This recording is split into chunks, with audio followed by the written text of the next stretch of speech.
Slim च्याट्ट परेको शरीर हुने कसलाई रहर हुँदैन र एउटा राम्रो सर्लक्क परेको शरीर लिएर कसलाई मन हुँदैन र तर पनि यहाँ भ्याट्ट बाहिर भुँडी निस्किएको धेरै अनगिन्ती व्यक्तिहरू भेटिन सक्नुहुन्छ।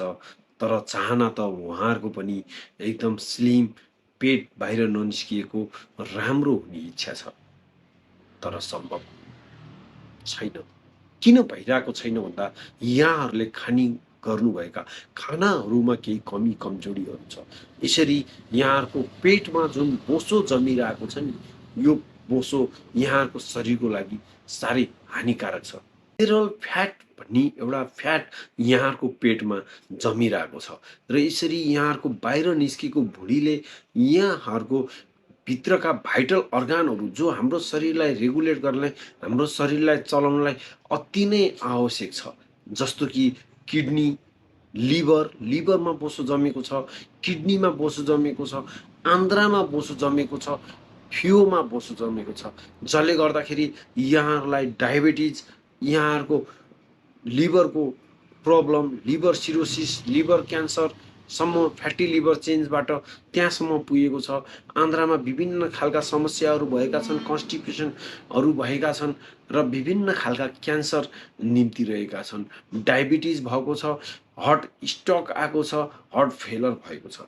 यस्तो कन्डिसनमा यहाँहरूलाई मैले आज 6-7 वटा यस्ता खानाहरू बताउँदैछु जसले गर्दा यहाँहरूको बढेको पेटको आकार केही घट्ने छ र यहाँहरूलाई विभिन्न खालका रोगहरूबाट बचाउने छ। यहाँहरूको कोलेस्ट्रोल लेभल कम हुनेछ र यहाँहरू एउटा स्वस्थ, एउटा हिँड्दाखेरि जुन गाह्रो भइरहेको छ, यहाँहरूलाई श्वासमा फँ गरेर हिँड्न पर्ने भएको छ, अलिकति बाटो हिँड्दा बित्तिकै यहाँहरूलाई थकै लाग्ने कन्डिसन छ, यो कन्डिसन कम हुन सक्दछ।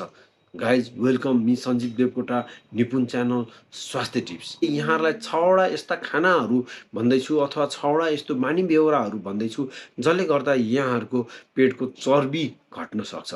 1 नम्बरमा मैले यहाँ पानी राखेको छु अथवा रिहाइड्रेट हुनु भनेर राखेको छु।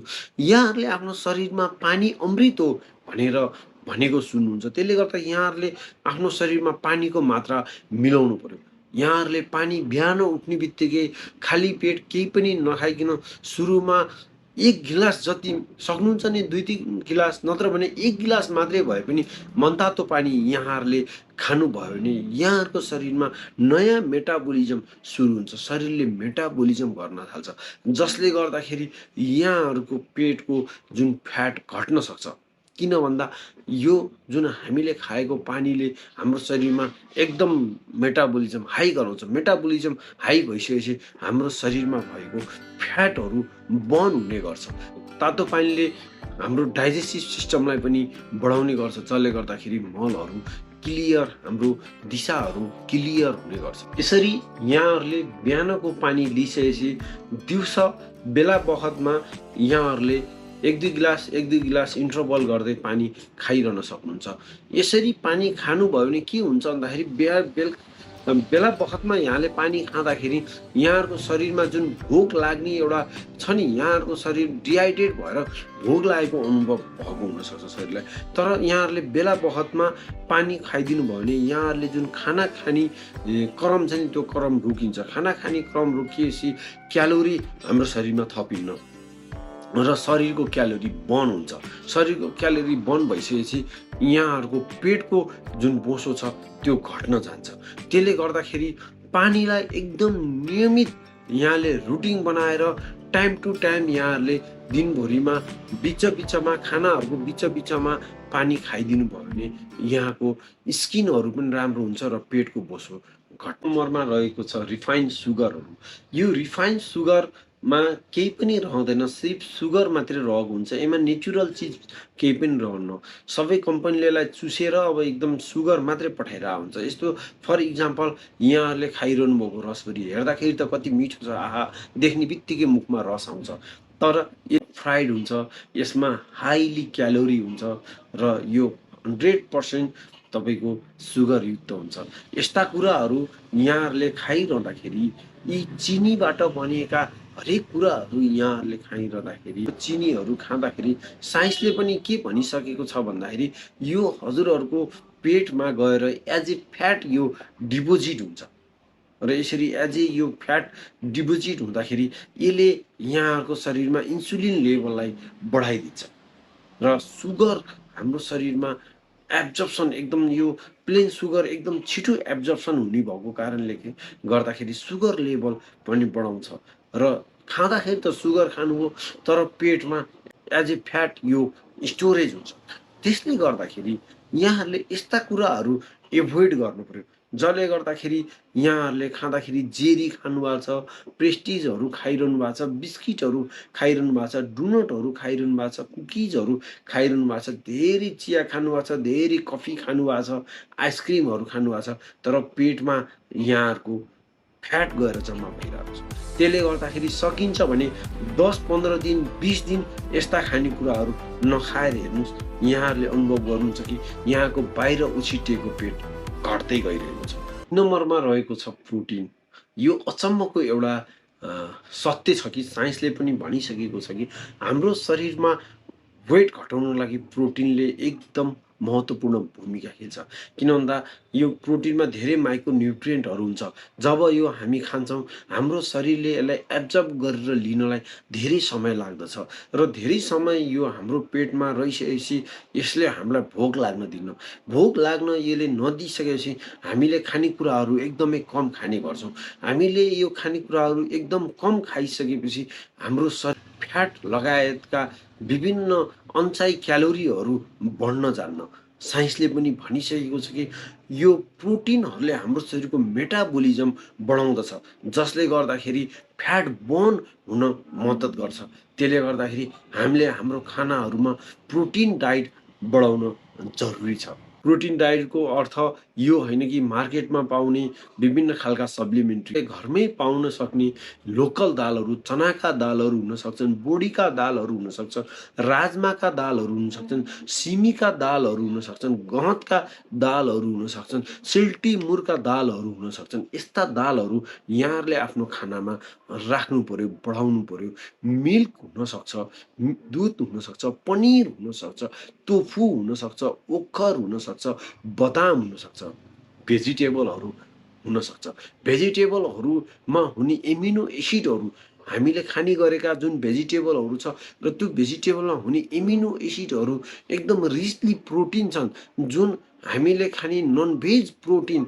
भन्दा हाम्रो शरीरले छिटो इन्टेक गर्छ अथवा छिटो लिन्छ हाम्रो शरीरले त्यसले गर्दाखेरि यहाँहरूले यस्ता प्रोटिनहरू आफ्नो खानामा खान सक्नुहुन्छ खाजामा ओट्स खान सक्नुहुन्छ यहाँहरूले रोटीहरू खान सक्नुहुन्छ यहाँहरूले अलिकति आँकुरा निकालेको यहाँहरूले मुङको दाल खान सक्नुहुन्छ अलिकति आँकुरा निकालेको यहाँहरूले चनाहरू खान सक्नुहुन्छ दिउँसो खाना अलिकति दाल भात तरकारी र बेलुका अलिकति खाना खाएर यहाँहरू सुत्नुहुन्छ यसरी यहाँहरूले आफ्नो खानामा प्रोटिनलाई एकदम मिलाएर पार्नुभयो र जुन नेचुरल प्रोटिन जुन प्राकृतिक प्रोटिन छ भेजिटेबल प्रोटिनहरू छ त्यो पार्नुभयो भने यहाँहरूको बढेको पेट आस्ते कर्मिक रूपमा घट्ने गर्छ रहेको छ एभोइड फ्राई फुडहरू एकदमै यो एउटा बिखै जस्तो छ जसको भुँडी बाहिर निस्किएको छ उहाँहरूले यसरी फ्राई फुडहरू खानुहुन्छ भने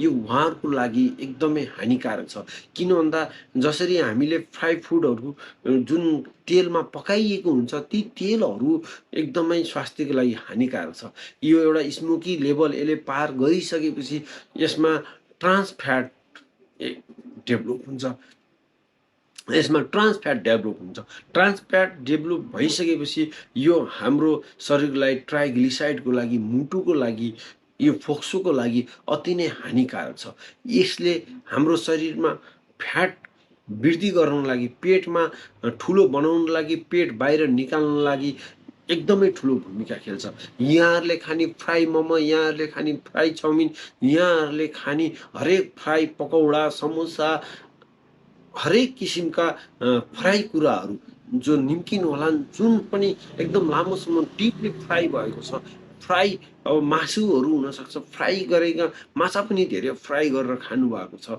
भने यसरी फ्राइड कुराहरू यहाँहरूले खाइरहनु भएको छ भने यहाँहरूको पेट बाहिर उछिटिने अझै स्योर छ। त्यसले गर्दाखेरि यहाँहरूले फ्राई फुडहरू एभोइड गर्नु पर्यो। यहाँहरूले सक्नुहुन्छ भने लोकल गाईको घिउ, लोकल गाईको भैँसीको घिउहरू आफ्नो खानाहरूमा हाल्न सक्नुहुन्छ। अनि लोकल घिउहरूमा एउटा सियाले भन्ने तत्त्व हुन्छ जसले नेचुरल्ली हामीलाई वेट लसको लागि सप्लिमेन्ट्रीको रूपमा काम गर्छ।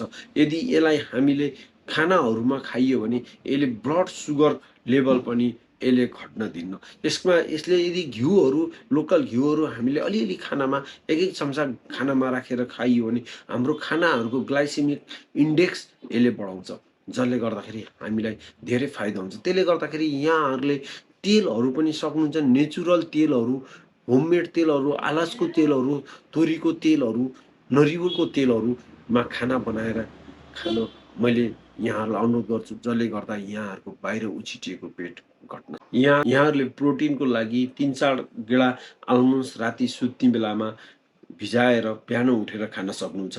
यहाँहरूले नरिवल खान सक्नुहुन्छ, यहाँहरूले ओखर खान सक्नुहुन्छ, जसले गर्दाखेरि यहाँको शरीरमा नेचुरल प्रोटिन दिने गर्छ। अर्को 5औं नम्बरमा रहेको छ होल फुड।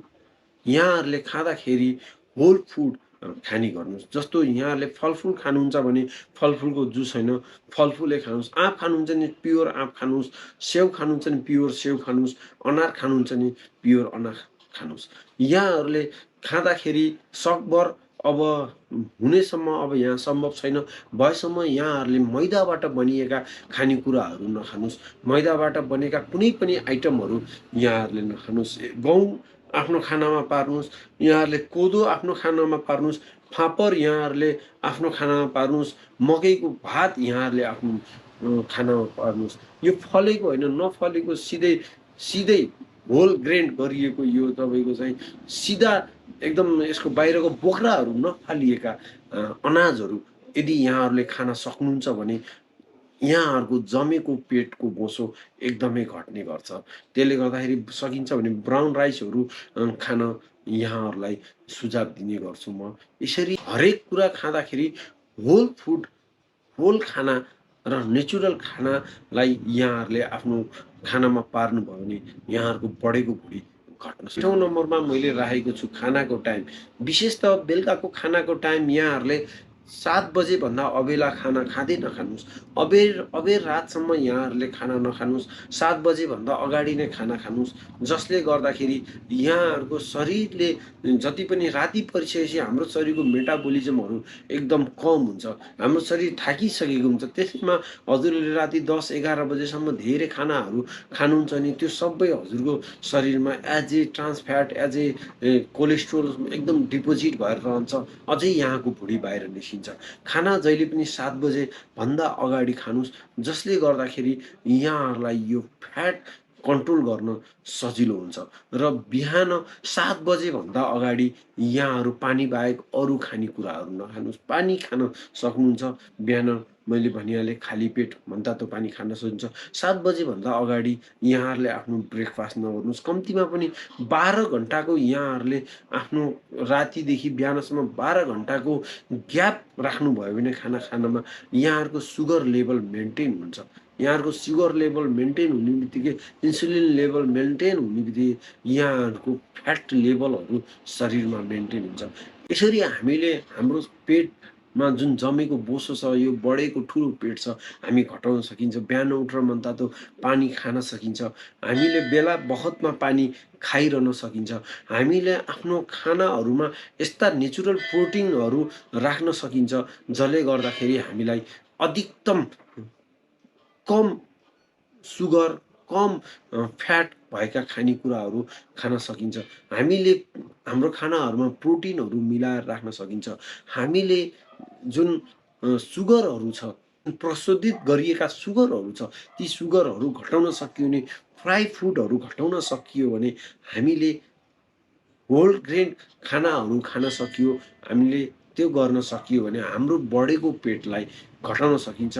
टाइममा खाना खाएर र टाइममा पुरा निन्द्रा हामी 8 घन्टा सुतियो भने हाम्रो बढेको पेट घट्न घट्न सक्छ। यदि यो भिडियो यहाँहरूलाई इन्फर्मेटिभ लाग्छ भने कसैलाई यो भिडियो हेरेर आफ्नो बडीको पेट घटाउनलाई सहायक सिद्ध हुन्छ नि यो भिडियो लाइक कमेन्ट सेयर गरी यस्तै स्वास्थ्य टिप्सको लागि मेरो निपुण च्यानल सब्सक्राइब गर्नुहुन अनुरोध गर्दै आजको यो भिडियो अन्त्य गर्छु। See you guys, bye bye in another video.